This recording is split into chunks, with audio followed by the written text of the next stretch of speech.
عليكم سيداتي، نتمنى تكونوا بخير وعلى خير. اليوم ان شاء الله غادي نحضر لكم واحد تارت تشيز كيك بلا فروماج بلا مسكربون، سهله جدا.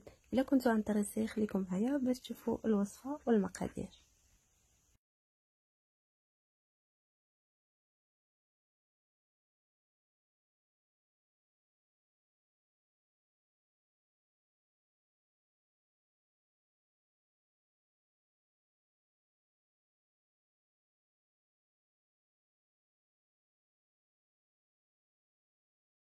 نبداو بالمقادير على بركه الله. دونك كنحتاج انا بسكوي اوريو، الا ما عندكمش تقدروا تستغناو عليه ديروا اي بسكوي. عندي 180 غرام اوريو، 200 غرام ديال الشوكولا مخلطه، وعندي 50 غرام ديال الزبده دائبه اولا ملعقه ونصف كبيره، وعندي لا كريم فريش 200 غرام 200 غرام ديال 30%.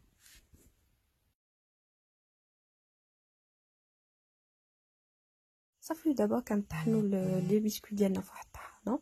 الا ما عندكمش تقدروا غير في الدقيقه تطحنوهم. وبالنسبه لهاد البسكوي ما خصوش يولي بودره، غير كتهرمشوا حتى كتحصلوا على هذا القوام. صافي وكنزيدوا ديك الزبده الدائبه ملعقه ونصف كبيره ولا 50 غرام، وكنخلطوا جيدا غير شويه بشويه تدريجيا حتى كنحصلوا على واحد العجينه، ماشي عجينه ولكن كتكون ديك الزبده داخله مزيان باش ما كيتفتتش ليا من بعد. كيف كتشوفوا انا جبت واحد لو مول اللي كنديروا فيه لي ميفين اولا المادلين، وكندير فيه واحد الكوارطات، وكندير كنضيف الكاطو ديالي، وكنحاول نضغط جيدا بديك الملعقه باش كنشكل يولي يعني كيولي مسطح. وبالنسبه لهاد لي مول اللي وريتكم تقدروا تستعملوهم حتى هما في هاد لي تشيز كيك. صافي كنعمر كاع لو مول وكنسطح جيدا، ومن بعد كنديره في الثلاجه لمده 30 دقيقه.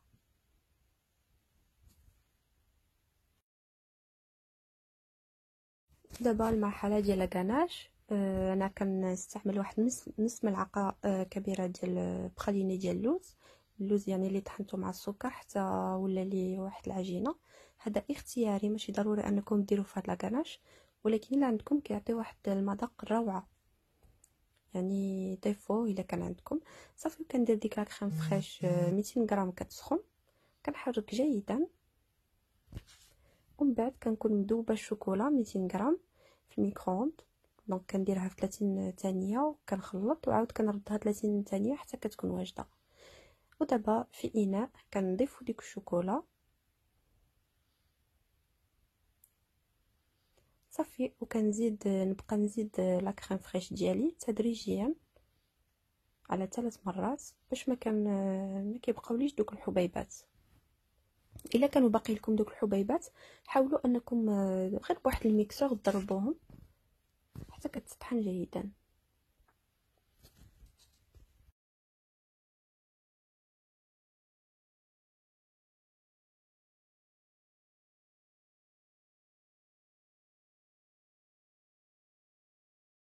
ودابا غادي نزيد 200 غرام اخرى ديال لا كريم فريش اللي كتكون دايبه، يعني كنجبدوها بارده عفوا، كنجبدوها من الثلاجه.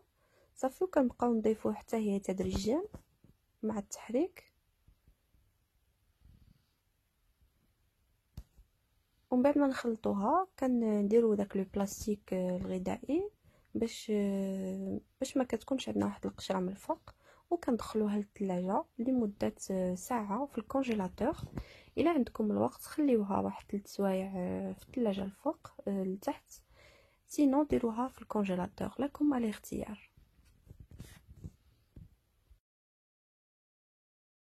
نخرجها من الثلاجه كما كتشوفوا كتشد راسها.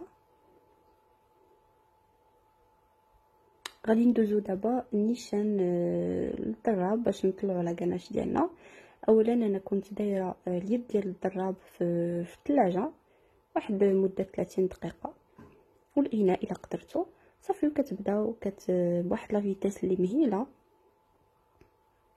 صافي وكتسنى واحد 10 ثواني وكتزيدوا في لا فيتاس ديالكم، كتجهدوا لها حتى كتطلع لا غاناش. صافي انا وجدت لي لاكاناج، كتجي على هذا الشكل كما كتشوفوا شاده في راسها.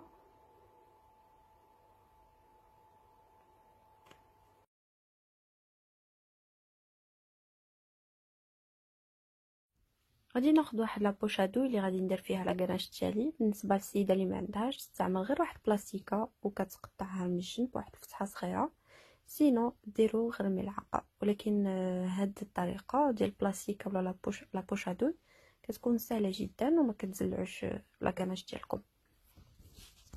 صافي من بعد ما كنعمرها جيدا كندوز باش نعمرها في المول ديالي على شكل عشوائي. يعني نتوما اصلا في التالي غادي تسطحوا ديك لاكاناش بالملعقه، وكنسالي على هذا الشكل حتى نشكلهم كاملين.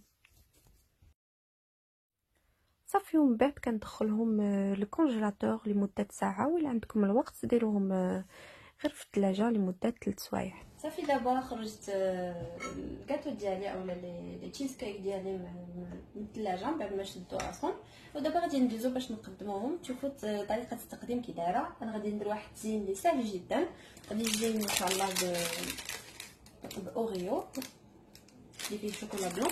خليكم معايا باش تشوفوا الطريقه.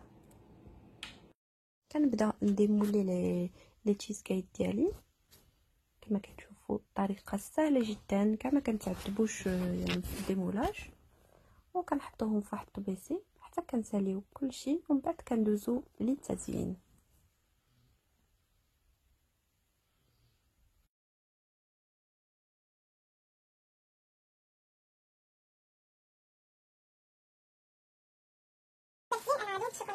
دابا درت واحد كميه قليله من الشوكولا اللي دوزتها درتها في واحد البلاستيك كما كتشوفوا. كنقطع واحد الفتحه غير صغيره حتى كنحصل على هذا الشكل، وكنبدا كنزينهم من الفوق بالشوكولا على الشكل اللي بغيتو نتوما. لكم الاختيار. انا كندير خطوط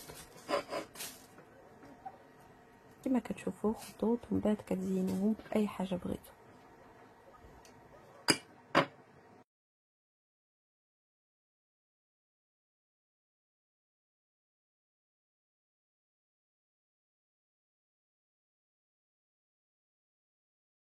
وهذه هي النتيجه النهائيه ديال لي ميني تشيز كيك ديالنا. كيكونوا بدون ماسكاربون وبدون فرomاج، والمذاق كيكون روعه. بالنسبه للتزيين سيداتي كما كتشوفوا انا درت لي غاتو اوريو، درت حتى شوكولا اوريو ماكارون. ولكم الاختيار، كتزينوا كيف ما بغيتو. يكتفي انكم ديروا غير دوك الخطوط بالشوكولا كيجي فريمون شكل زوين والمذاق روعه. نتمنى انكم تجربوا هذه الوصفه لانها فريمون زوينه، تفرحوا بها وليداتكم والعائله ديالكم. ولا عجبتكم ما تنساوش ديروا لي لايك واشتراك باش يوصلوكم وصفاتي الجديده. وكنقول لكم الى المره الجايه ان شاء الله مع وصفات جديده، ومع السلامه.